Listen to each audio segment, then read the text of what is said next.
The skies are turning increasingly grayer.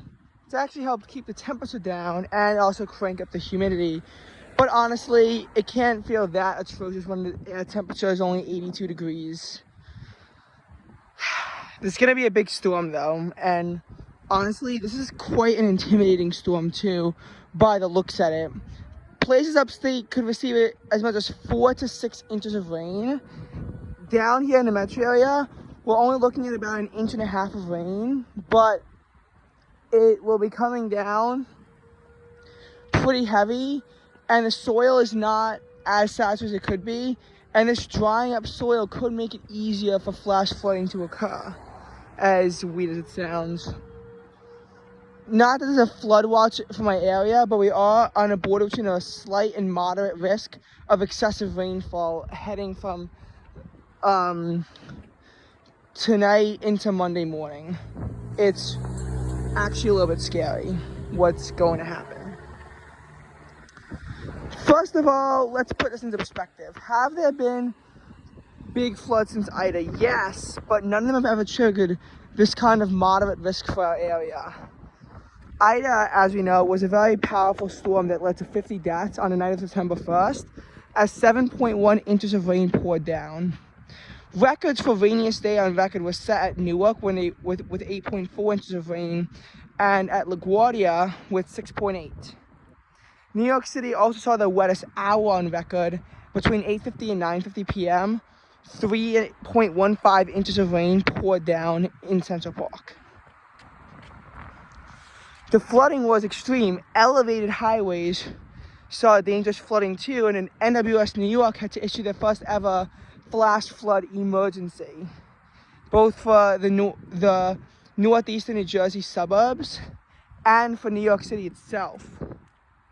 My area got mostly spared, but 2.5 inches of rain still poured down, which was still excessive. Now the only question is, what happened since? Because there have been heavy rain days since. 3 weeks later, an overnight storm dumped about 2 inches of rain in the city. But here's the thing. Because we had time to dry out from our deluge, and it didn't come down quite as rapidly, there wasn't really a concern. The same thing happened for our nor'easter at the end of the month, which actually dropped about 3 inches of rain. But again, no real concerns there.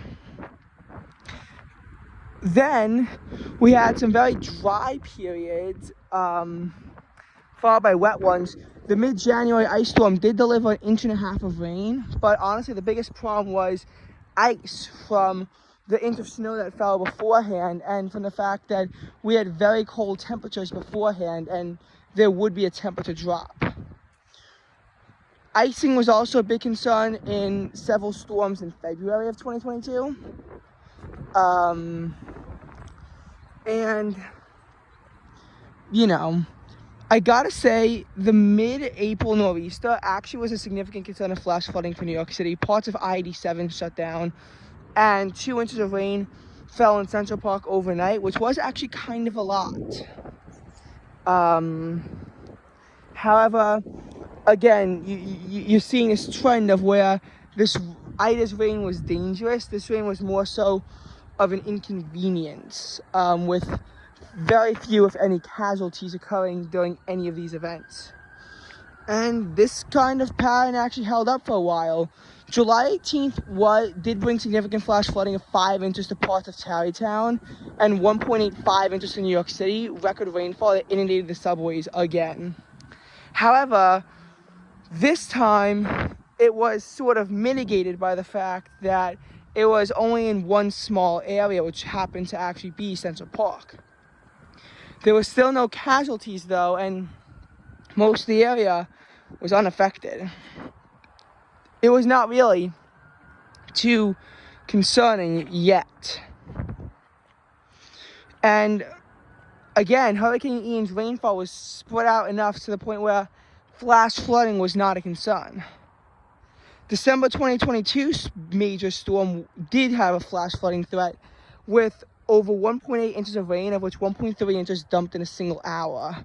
There were heavy concerns of flooding But again, no casualties in our area. Although there was, again, a slight risk of excessive rainfall. Severe thunderstorm warnings were put into place during the closing remnants of the storm. The ice from the storm was actually a major concern. Then there wasn't really too much else for a while.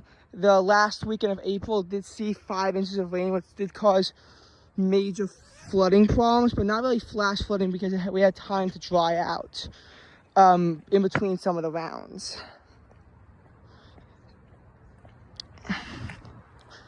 And, you know, so that's a big reason why the storm is heavily concerning.